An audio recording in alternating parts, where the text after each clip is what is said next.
Jangan lupa like, comment, subscribe, dan klik ikon lonceng untuk terus update video-video terbaru. Assalamualaikum warahmatullahi wabarakatuh. Wahai sahabatku, semoga sahabatku dalam kondisi sehat walafiat di bawah lindungan dari Allah Subhanahu wa Ta'ala. Saya selalu mengamati video-video dan juga mendengarkan dan melihat video dari Gus Baha dalam ceramah-ceramahnya. Karena itulah saya menyimpulkan kenapa Gus Baha itu menjadi orang yang alim dan hafalannya kuat. Saya mengutip dari berbagai video-video itu, lalu saya menyimpulkan beberapa hal ini untuk menjawab kenapa hafalan dari Gus Baha itu kuat, dan juga kenapa argumentasinya itu bersumber dari referensi-referensi kitab, referensi buku-buku ulama masa lalu, dan itu dihafalnya. Ini hanya dari kesimpulan berbagai video yang saya lihat terhadap ceramah-ceramah Gus Baha. Yang pertama adalah tentu itu adalah takdir Allah Subhanahu wa Ta'ala, karena tidak ada sesuatu pun di dunia ini kecuali atas kehendak dari Allah Subhanahu wa Ta'ala. Saya membagi ada 4 kriteria seseorang itu. Ada orang itu yang cepat hafal, kemudian hilangnya hafalan itu juga cepat. Jadi kalau dia menghafal, hafalnya cepat, tetapi kemudian hilang dari hafalan itu juga cepat juga. Ada juga. Kita berlindung dari Allah semoga tidak semacam ini. Ada yang kedua adalah orang yang lambat hafalnya. Menghafalkan sesuatu itu butuh beberapa waktu, butuh beberapa jam, butuh beberapa menit untuk menghafalnya. Tapi yang hebatnya karena dia lambat hafalnya, lama pula hilangnya. Jadi ingatannya lama hilangnya. Jadi lama dia hilang hafalan itu, masih ingat terus. Tapi lambat dia menghafalnya. Jadi butuh waktu lama, tapi hilangnya juga lama. Yang ketiga, ada yang dia lambat hafalnya, cepat hilangnya. Jadi kalau dia menghafal butuh waktu 60 menit, butuh waktu 1 jam, butuh waktu beberapa menit, tapi hilangnya juga cepat. Baru aja ditinggal dia kerja atau melakukan sesuatu, sudah hilang lagi. Kita juga berlindung dari Allah, semoga tidak semacam ini. Tapi ada juga orang yang hafalnya cepat. Jadi baru menghafalkan, membaca berapa bait, berapa kali langsung hafal. Dan ada yang ingatannya hilangnya lama. Jadi lama hilangnya, jadi ingatannya lama, long term memory bahasanya. Sehingga inilah yang kita harapkan. Jadi cepat hafalnya, kemudian ingatannya lama gitu. Jadi dia ingat terus gitu. Makanya Kiai saya pernah mengatakan untuk berdoa setelah membaca buku, setelah mengaji, itu doanya Allahumma inni astaudiuka ma qara'tuhu fardudhu ilayya inda hajati ilaih. Ya Allah, saya titipkan ilmu ini kepadamu ya Allah, dan kembalikanlah ilmu itu, titipan itu ya Allah, ketika saya membutuhkannya. Allahumma inni astaudiuka ma qara'tuhu fardudhu ilayya inda hajati ilaih. Wahai sahabatku, itu takdir Allah. Jadi kalau Gus Baha hafalannya kuat, Gus Baha itu alim karena memang takdir Allah Subhanahu wa Ta'ala. Yang kedua adalah karena beliau seperti yang diceritakan oleh Gus Ali Masyhuri misalnya, orang tua dari Gus Baha adalah orang tua yang soleh. Gus Ali Masyhuri misalnya pernah suatu saat diajak oleh bapaknya Gus Baha untuk khataman Al-Quran. Maka ayahnya Gus Baha mengatakan kepada Gus Ali Masyhuri untuk makan dahulu. Supaya apa? Supaya nanti kalau misalnya di tempat khataman itu tidak dikasih makan, tidak ngersuloh. Artinya mengaji itu juga harus ikhlas. Artinya bapaknya Gus Baha adalah orang alim, mukhlis, orang yang ikhlas. Sehingga keikhlasan itu menunjukkan bahwa makanan yang dimakan adalah makanan yang halal. Karena dari makanan yang halal itu akan menyebabkan daging yang tumbuh itu adalah daging yang halal. Dan tentu seorang anak adalah anak yang muncul dari aspek di dalam tubuhnya itu. Sehingga dikatakan anak itu hakikatnya adalah pribadi orang tua itu. Kenapa? Karena dia hakikatnya adalah bagian dari sang orang tua.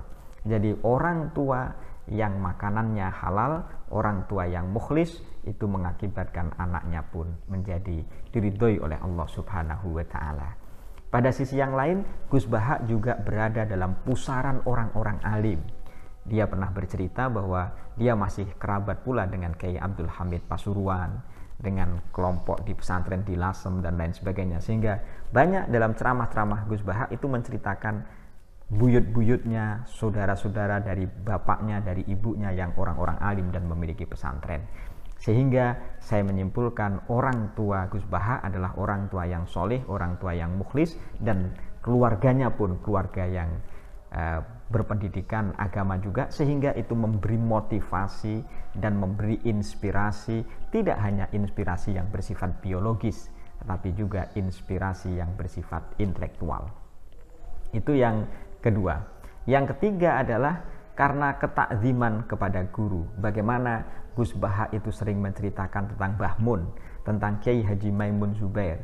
Selalu banyak bercerita tentang Kiai Haji Maimun Zubair, dan Kiai Haji Maimun Zubair adalah guru yang dibanggakannya. Kita harus mengakui bahwa Kiai Haji Maimun Zubair adalah sosok kiai yang memiliki pengetahuan luas. Pengetahuan luas itu menginspirasi terhadap Gus Baha sebagai santrinya, dan santri, kecerdasan santri, kemampuan santri disebabkan gurunya pintar. Dari guru yang pintar menghasilkan murid yang pintar. Murid yang pintar dihasilkan dari inspirasi guru yang pintar pula. Kemudian, wahai sahabatku, yang nomor 4 adalah karena Gus Baha, menurut informasi yang dia sampaikan, Gus Baha adalah orang yang belajar rajin dan orang yang belajar dengan tekun. Jadi belajar rajin dan belajar dengan tekun itulah yang menyebabkan keilmuannya semakin bertambah. Jadi kalau dia meneliti tentang sebuah hukum misalnya, dan Gus Baha sangat senang sekali Bahsul Masail, sehingga apa yang dibahasnya itu, Bahsul Masail itu mengkaji berbagai kitab dalam versi perbandingan-perbandingan. Diceritakan misalnya Gus Baha memiliki kitab Ihya tidak hanya satu versi, tidak hanya satu jilidan. Ketika membeli Minhajul Abidin, ketika membeli Bidayatul Hidayah misalnya, tidak hanya satu tapi membeli banyak. Dengan cara begitu, maka Gus Baha adalah orang yang tekun untuk membaca kitab. Ketekunan dia belajar, ketekunan dalam menuntut ilmu, kemampuan dia untuk betah belajar dan membaca, itu menyebabkan keilmuannya banyak. Dia pernah bercerita bahwa istrinya itu telah berkompromi dengan dirinya. Dia menceritakan bahwa bagaimana Imam Sibawai yang itu selalu bergelut dengan kitab, mengarang buku, mengarang kitab atau menyusun kitab. Ketika menyusun kitab itu, sang istrinya merasa cemburu, ini suamiku kok hanya ngurusin kitab tapi tidak ngurusin diriku. Tetapi ketika istrinya protes kepada Imam Sibawai, Imam Sibawai adalah guru dari ilmu nahwu, sangat tokoh yang sangat populer dalam ilmu nahwu. Ketika dia malah protes kepada Imam Sibawai, malah dicerai oleh Imam Sibawai. Karena dicerai oleh Imam Sibawai, itu menunjukkan, merefleksikan pada Gus Baha sendiri, untung istri saya telah memiliki pemahaman yang bagus tentang dirinya. Itu. Jadi Gus Baha adalah sosok orang yang memang tekun belajar, rajin belajar. Kemudian yang kelima adalah Gus Baha juga mengajarkan kitab kepada para santri. Diceritakan misalnya Gus Baha mengajar Al-Mahalli. Sehingga ketika mengajar Al-Mahalli itu, maka kalau misalnya mengajar itu berulang-ulang, maka yang terjadi adalah ingatan itu akan mancep. Karena memang belajar yang baik, mendapatkan informasi yang baik, belajar ilmu yang baik itu adalah dengan cara mengajar.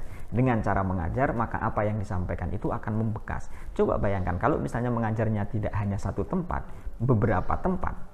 Mengajar Minhajul Abidin, mengajar kitab tafsir Jalalain. Artinya dengan cara mengajar begitulah, maka keilmuan itu akan semakin bertambah, semakin bertambah. Kadangkala tidak harus dihafal. Dengan cara mengajar itu, apa yang ada dalam isi kitab itu tidak harus dihafalkan, tidak harus. Tetapi dengan cara mengajarkan itu, maka memorinya akan kuat di sini. Memorinya akan mancep di dalam otak kita, orang yang mengajar itu. Makanya kenapa para kiai-kiai itu memiliki keilmuan yang tinggi dan keilmuan yang dalam? Disebabkan karena beliau mengaji terus-menerus, tiap hari mengaji. Kiai-kiai di Kediri, wahai sahabatku, saya membayangkan bagaimana kiai-kiai di Kediri sebagai contoh, kalau misalnya sudah kilatan, ngaji kilatan Ramadan, itu sudah beberapa kitab dibaca.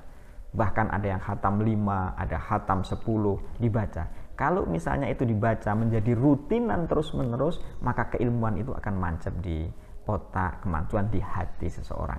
Karena itulah, maka di antara kenapa Gus Baha menjadi alim dan kuat ingatan itu adalah karena diajarkan kepada orang lain.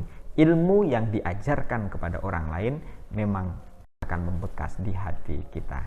Demikian, semoga bermanfaat. Assalamualaikum warahmatullahi wabarakatuh.